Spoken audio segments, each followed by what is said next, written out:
"Elena Ward, step away from the controls.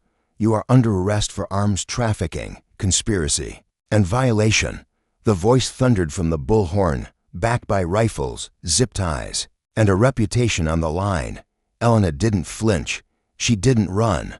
She simply looked the officer in the eye and exhaled. They zip-tied her wrists, labeled her a traitor, and prepared to broadcast the biggest arms bust in Coast Guard history, until she whispered a single phrase that made an entire military unit freeze. "Broken Arrow 77 Alpha." That's when the Admiral called back and said 5 words: "You just arrested our ghost." And just like that, the chain of command froze. Who was Elena Ward? And why did her voice hold more power than a fleet? The fog hugged the California coastline like an old secret, thick and unmoving. Out there, where the mist turned the sea into glass and sound into myth, a single vessel moved slowly, deliberately, the Driftwalker. 42 feet of metal, fiberglass, and memory. Not much to look at. Trust along the hull. Antennas crooked like broken fingers. A small flag fluttered at half-mast, though there had been no official mourning. Not here. Not for her. Elena Ward stood alone on the deck, boots planted wide as the boat rocked gently. Her hands were steady as she pulled in her nets, fingers moving with the kind of rhythm that can't be taught, only earned. The coffee in her thermos had gone cold an hour ago, but she didn't care out here. Routine was protection. To anyone watching, she was just another independent fisherwoman, sun-scarred, quiet, stubborn. The kind who knew every knot in every current by heart. The kind who didn't talk politics onshore and never asked for help offshore. But beneath that weather-worn jacket was something more. Beneath the calloused hands and quiet demeanor was the residue of wars fought in shadows. Elena Ward hadn't just left the military, she'd vanished from it. No press release, no medals, no graveside goodbyes, just a name quietly wiped off. A list and reassigned to another, deeper one. Her mission had started 3 years ago. Her cover had taken even longer to build. There's something the world doesn't understand about people like Elena, and maybe never will. Some warriors don't. Retire, they adapt, not because they want to, because someone has to.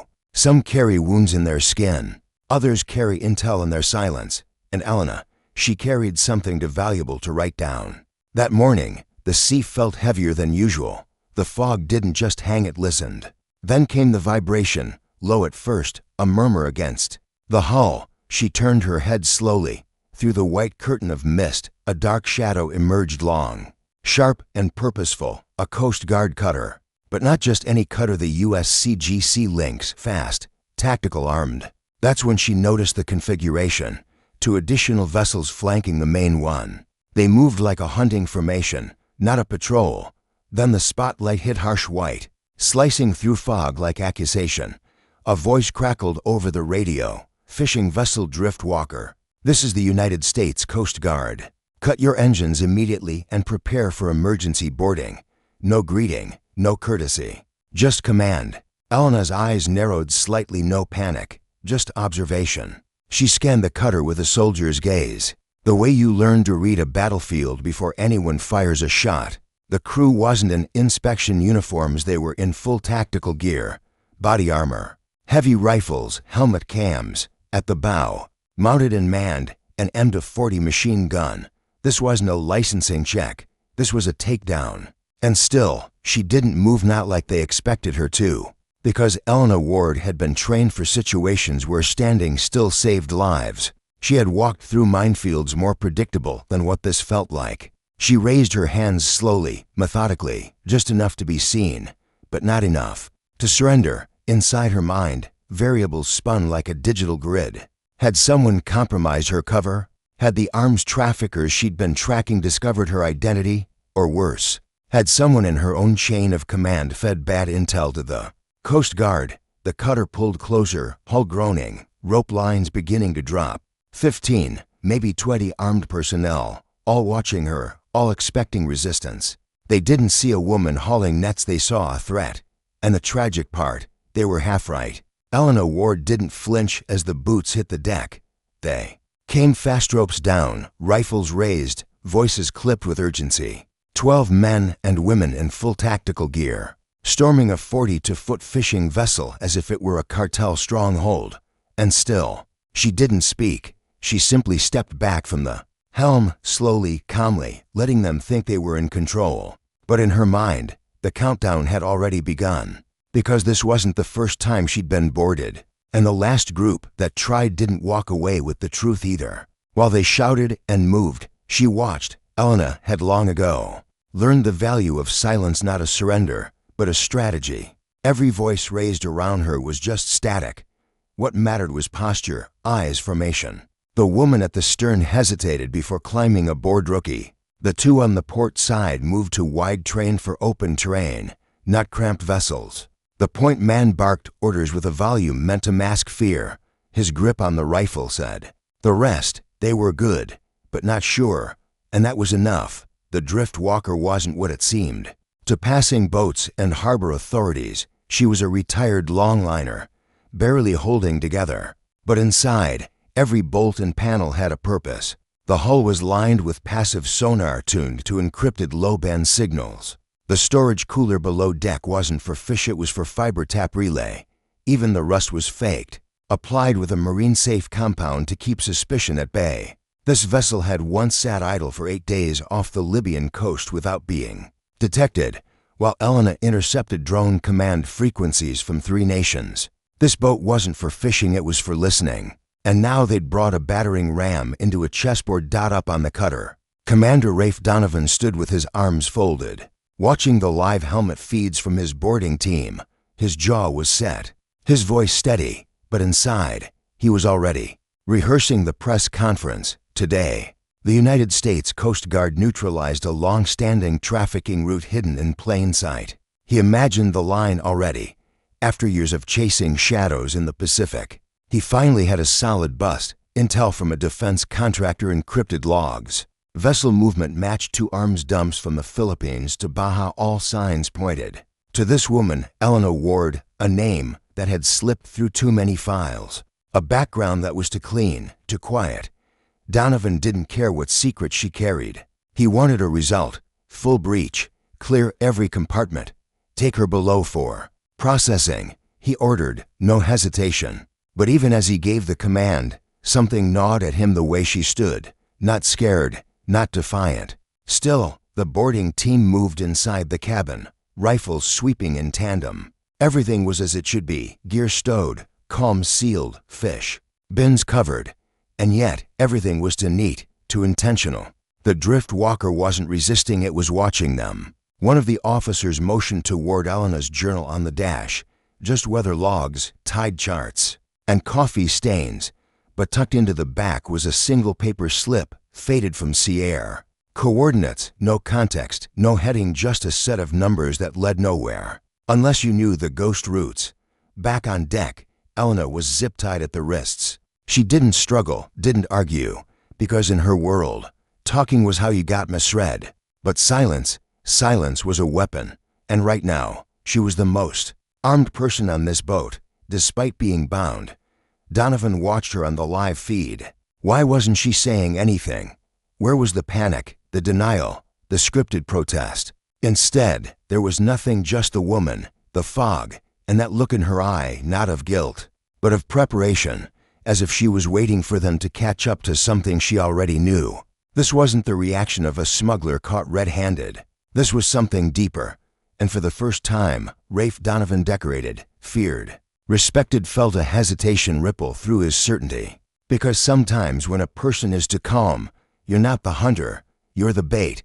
Below deck, the air was tighter, dim, metallic, lined with the faint smell of brine and old oil. Ensign Rivera moved first, careful and focused, rifle down but ready. The drift walker's lower quarters weren't spacious, just a single hallway leading to a crew bunk, a small galley, and a hold that hadn't held fish in years. She paused near the starboard bulkhead. Something didn't feel right. There were no personal effects, no family photos, no mess, the kind of clean that didn't suggest pride, but intention. Rivera moved toward the hatch to the hold, nudging it open with her foot, weapon raised. Inside, rows of fishing crates lined the walls, neatly stacked, tagged with dates and species codes, all standard. except she crouched and ran her hand along the edge of one container. The label was slightly off, not torn or smudged, but fake. Laser printed, not hand-marked like the others. She pulled out her flashlight, ran it along the interior. The light caught something metal tucked just beneath the false bottom, not silver, but matte black, military issue, heavy, angled, modular, and very much not for catching fish. Commander Rivers' voice crackled over the radio, clipped with tension. You might want to see this. On the deck above, Commander Donovan was reviewing the initial logs retrieved from Elena's radio station. Nothing jumped out until that transmission, encrypted, unusual band, routed through a channel that hadn't been used since a base decommissioned 5 years ago.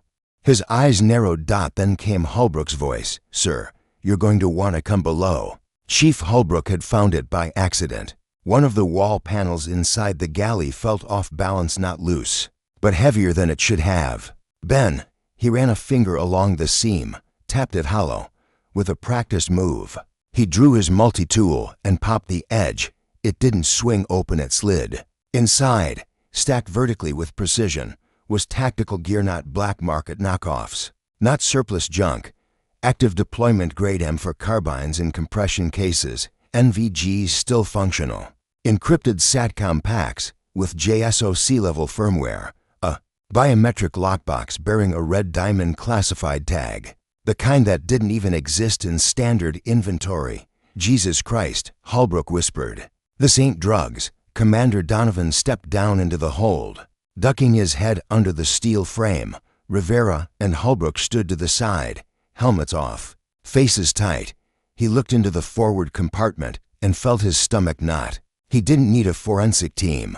He didn't need a judge. He knew this wasn't contraband. This was gear meant for war, and it had no business being here unless the person running the boat was not what she claimed to be, which meant either they just uncovered a traitor with access to highly classified systems, or they had walked blind into an active black ops intelligence operation. Donovan's throat went dry. Back above, Elena stood still, hands zip-tied, body calm, but inside, her mind raced. 60 seconds, that's how long she figured she had before Donovan made the worst call of his career. One signal from him to headquarters, one push to label this a counterterrorism breakthrough, and it would all collapse. 3 years, 6 countries, dozens of contacts dead, burned, compromised. The entire surveillance network she'd built would turn to ash the second they logged that radio gear into the system. Elena knew the machinery of command. It didn't slow down once you pulled the lever. Her silence had bought her time, but time now was leaking like smoke. She shifted her weight slightly, the zip ties pressed deeper into her wrists. She didn't break eye contact with the nearest guard, didn't blink, just waited. Down in the hold, Donovan's team had gone silent. Everyone was watching him. No one wanted to be the one to say it aloud, because saying it made it real. This wasn't a bust, this was a mistake, and they were in too deep to climb out clean. Donovan looked at the gear again. He'd spent his career chasing smugglers and intel leaks, but this had "do not interfere" written all over it in a language only people like him were taught to fear. He tapped his radio. "Get me a secure line. I need to verify something through classified channels." The response came instantly. "We have incoming chatter from offshore frequencies, sir. We're not alone." And just like that, Elena looked up. Her expression didn't change, but in her eyes, something shifted. The clock had hit 0. And now she would speak, because it was either her voice or the end of everything she'd tried to protect. The cuffs clicked into place. Commander Rafe Donovan had done this 1,000 times. Read rights, restrain suspects, maintain protocol under pressure, but this one felt wrong. Still, he kept going. "You have the right to remain silent. Anything you say can and will be used against you." "Broken Arrow 77 Alpha," Elena said quietly. Donovan froze mid-sentence. The words weren't loud, they didn't echo, but the weight behind them knocked the entire deck into silence. "Authenticate Whiskey Tango 9er 77." Her voice didn't shake. Her breath didn't hitch. She said it like flipping a hidden switch, and for Donovan, it felt like someone had pulled the oxygen from the air. Every Coast Guard officer within earshot instinctively paused. You didn't have to know what the phrase meant, you just knew you weren't supposed to hear it. The ones with military backgrounds went still first, then the green recruits, following their lead. Only the wind moved, and Elena zip-tied, surrounded, stood at the center. Like the calm inside a detonation dot in the world of covert operations. There are phrases that don't exist on paper, words that can only be spoken when the stakes are life, death, or national failure. Broken Arrow was one of them. But this wasn't the Hollywood version, this was real-world protocol. A phrase buried in black budgets, shared only in deep classified circles. Its full meaning: a Tier 1 operative is compromised and total operational collapse is imminent. And those numbers, they weren't random. Whiskey Tango 99977 was an authentication code tied to live operational assets. If it was valid, Donovan hadn't arrested a criminal, he'd just detonated a counterterrorism mission from the inside out. He stepped back from Elena like he'd touched a live wire. "What did you say?" he asked, his voice thin. "I said, call your superiors," Elena replied, her tone flat. "You've got about 60 seconds before the real fallout begins." Donovan's hand went to his radio, then hesitated. He didn't need chatter, he needed verification. He pulled the satellite phone from his belt and switched to the encrypted channel, the kind they only used for nuclear protocols and black notifications. Each button press felt heavier than the last. "This is Commander Donovan, USCG. I'm reporting a high-priority code. Broken Arrow 77 Alpha. Authentication, Whiskey Tango 99977. Static, then silence, then a click. Stand by." He waited. The seconds felt like molasses through his veins. No one on the deck moved. His team had begun backing away from Elena, just slightly, the way people do around live explosives. Because, make no mistake, she wasn't a suspect anymore. She was a fuse. Then the voice came through ice, steel, and exhaustion. "This is Colonel Lyndall Cross. Who am I speaking with?" "Commander Rafe Donovan, sir. We've boarded a vessel suspected of arms trafficking." The subject identified herself with the following code. Commander Cross interrupted. "I need you to listen carefully. You have just arrested Major Elena Ward, United States Army Special Forces, assigned to Joint Task Force Theta 6. She has been embedded for over 3 years under Presidential Directive 9. You are to stand down immediately." Donovan's knees nearly gave out. "Sir, we found weapons, communications gear, naval-grade encryption. She's not the enemy," Cross said, his voice sharper now. "Everything on that boat's authorized, classified, and you've just put it and her in jeopardy." Round Donovan, his crew watched in silent dread as their commanding officer's complexion paled under the weight of every word. "I didn't know," Donovan managed. "No, you didn't," Cross said flatly. "That's why you weren't told. In intelligence work, a word can be more lethal than a bullet. A single phrase, properly delivered, properly authenticated, can unravel years of surveillance, operations, lives." Donovan now realized what he'd done: not a takedown, not a win, but a rupture. He'd pulled the thread holding a silent war together. And the worst part, it was his job to mean well. Elena hadn't moved since she spoke. Her wrists still bound, her back still straight. She didn't gloat, didn't smirk, because in her world, even survival had no room for pride. "Orders," Donovan finally asked. "You release her. You shut off every recording device. You report nothing further until my team arrives. You'll be debriefed in person. And, Commander?" "Yes, sir. If she says a word, you listen, because she outranks all of us even now." By the time the call ended, the wind had picked up. Above them, the faint thump of distant rotor blades broke through the coastal haze. And for the first time since his commission, Commander Rafe Donovan realized he hadn't made the arrest of the decade. He'd just pulled a classified ghost out of the fog. And now, the silence felt heavier than the weapons they'd found. The black helicopters arrived without insignia, 3 UH-60s, and one heavier transport bird. Matte paint, silent rotors, tinted windows, no call signs, no formal clearance. They didn't need any, because by now, every line of command between the Coast Guard and JSOC had been overridden. On the deck of the Drift Walker, Commander Rafe Donovan stood motionless. His clipboard was gone, his authority a shell. The radios had gone quiet, not from protocol, but from fear. Everyone was waiting for someone else to make the next mistake.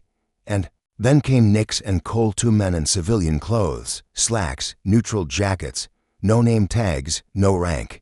And yet, when they stepped onto the deck, the entire Coast Guard crew instinctively moved aside. "Commander," one of them said, "we'll take it from here." That was all. No badge, no questions, just gravity. Elena Ward hadn't said a word since the phone call ended. Her wrists still bore the faint marks of the zip ties, but now no one dared to restrain her. The woman who had been arrested for smuggling 20 minutes ago was now the epicenter of a billion-dollar intelligence disaster. Cole handed her a folded piece of paper. She read it once, nodded, and tucked it into her jacket without a word. To the untrained eye, it looked like orders, but to Donovan, who had once worked counter-intel briefly, he recognized the formatting: evacuation, full-burn protocol, immediate disappearance. Her life as Elena Ward, fisherwoman, was over. Her years of building trust among arms dealers, her coded relay stations, her front organizations all burned in under 20 minutes. They moved her below deck to debrief, not in a secure room, just the galley table, the same one where she'd once disguised radio logs as fish quotas. And Donovan, by some bitter stroke of grace, was allowed to listen in. He stood near the stairwell, arms folded, trying not to look at the evidence of his failure, but he couldn't look away. Nix began the breakdown. 3 years embedded. You were mapping flow lines between Russian satellite smugglers, Indonesian ports, and West African laundering fronts. Correct, Elena replied flatly. Correct. We know you had eyes on the seller syndicate leader. You'd narrowed his meeting points to a 24-hour window. Elena didn't blink. He boarded my boat last week. We shared coordinates. He passed a key file. I was going to transmit confirmation within 48 hours. Cole swore under his breath. Then the surveillance team hit you. She didn't need to. Donovan looked down at his boots, the truth unspooled quickly and mercilessly. The Coast Guard's own surveillance logs had been compromised, intercepted, redirected, fed back to them by the very people Elena was hunting. Her patterns, her secrecy, her offshore routes all used against her. She wasn't exposed by mistake. She was framed perfectly. And the Coast Guard, they had become the perfect weapon. Donovan finally spoke. Why not pull the plug sooner if you knew they were on you? Elena's eyes met his. No anger, no pride, just exhaustion. Because I needed to know how high the rot went. Her voice was calm, controlled, and it cut deeper than any accusation. The debrief ended with a single directive from Nix. You're being exfiltrated to Northern Command. Your identity will be erased. A new one will be assigned. We'll send you to Europort quieter. And the network? Elena asked. Cole paused. Gone. We can't recover it. Not cleanly. Above deck, one of the unmarked men was painting over the name Driftwalker on the stern. Donovan watched the letters disappear beneath a thick layer of gray. Marine paint. It was like watching a gravestone get smoothed out. Elena emerged moments later, same jacket, same boots. But something had changed. The wind tugged at her collar. She didn't look back at the boat. She looked at Donovan. You were doing your job, she said. Doesn't feel like it, he muttered. She stepped closer, then stopped, just within his shadow. Next time you get intel that fits too perfectly, ask yourself who benefits from you acting on it. Then she turned and walked toward the chopper, and just like that, she was gone. No medals, no salute, just noise, wind, and silence left behind. Donovan didn't file a report that day. There was nothing to write that wouldn't incriminate him. Nothing he could explain that wouldn't bury someone else. That night, back at base, he stared at a blank screen for 2 hours. What happens when patriotism collides with institutional blindness? What do you do when the system you serve with all its flags and forms and protocols becomes the very tool the enemy uses to kill the truth? There was no answer, just one name he would never forget, a ghost who never should have been seen. Elena Ward. The rotors thundered like ghosts above the Pacific haze.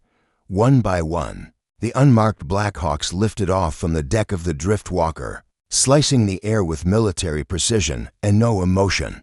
No goodbye, no ceremony, just the mechanical certainty of extraction. Elena Ward sat inside the first bird, silent, her eyes fixed on the coast disappearing behind her. She didn't speak. She didn't flinch. She'd spent 3 years building a life that wasn't hers. And in just under an hour, it had been painted over like it had never existed. On the boat's stern, the words Drift Walker were now buried beneath layers of gray primer, wiped clean by a man who didn't know her name and wasn't allowed to ask. Everything she was, everything she had become erased before the salt water could dry. Colonel Lindellcross rode beside her, posture straight as a blade. He didn't look at her when he spoke. You're being reassigned. New identity, foreign. Theater, you'll be briefed once airborne. What about the op? She asked flatly. The op is dead. He said, not with cruelty, just clarity. In their world, emotions were privileges granted to civilians. What's my new cover? She asked after a moment. We'll work on that. Logistics, most likely non-combat. You'll disappear until we figure out how deep the leak went. She nodded once. There was no protest, there never was, because Elena had known this would happen, not if when. It was the nature of ghosts. Down below, on the deck she once called command. Commander Rafe Donovan stood in full uniform, but empty presence. The radios had gone silent. His crew stood down, no arrests, no celebrations, just the kind of silence that comes when a man realizes he didn't just end a career, he ended someone else's war. Donovan watched the final helicopter lift off.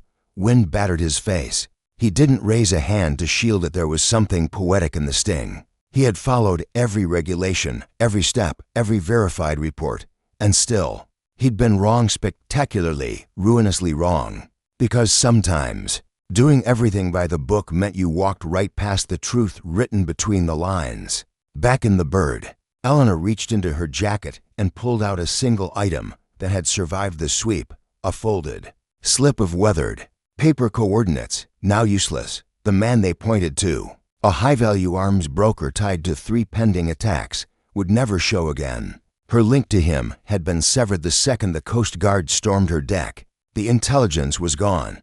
The network burned. Her mission archived as a compromised field effort. She'd sacrificed 3 years and walked away with nothing but a call sign no one was allowed to speak out loud and a name no longer hers.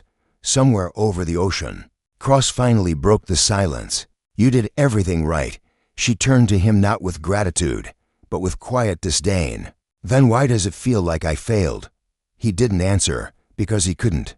As the helicopters faded into the sky, Donovan remained on the edge of the pier. No orders, no clearance, just questions. Questions no one would ever answer. Who do we trust when we're told to follow orders? When the uniform becomes a blindfold instead of a responsibility? How many quiet warriors vanish without a thank you, without medals, without parades? And how many lives are lost not by failure, but by success executed without wisdom? The answer, he realized, may never come, because sometimes the cost of defending the truth is becoming invisible to it. In a world where everything is tracked, posted, and praised in the open, this story reminds us some heroes don't need to be seen to save lives. They operate in silence, not for applause, but because someone has to. Elena Ward never asked for recognition. She didn't demand medals or speeches. She served and disappeared so that others could sleep peacefully without ever knowing her name. And maybe that's the lesson today, that truth isn't always loud, that patriotism doesn't always wear a uniform in public, and that sometimes following orders can cost more than breaking them. In a time where headlines define our heroes and quick judgments shape public opinion, we must ask ourselves, are we trained to see truth, or just to react to it? So let me ask you, who do you trust more, the person who obeys the system, or the one who risks everything to protect it from the inside? Have you ever known someone like Elena, quiet, humble, but carrying something bigger than themselves? Let's talk about it in the comments below. Your stories matter. Your perspective matters. And if this story moved you, if it made you pause, consider subscribing. We tell stories that don't always make the news but stay in your heart, long after the screen fades to black. Thank you for listening. And remember, the most powerful voices are often the quietest. Sometimes they just say the right thing at the right time.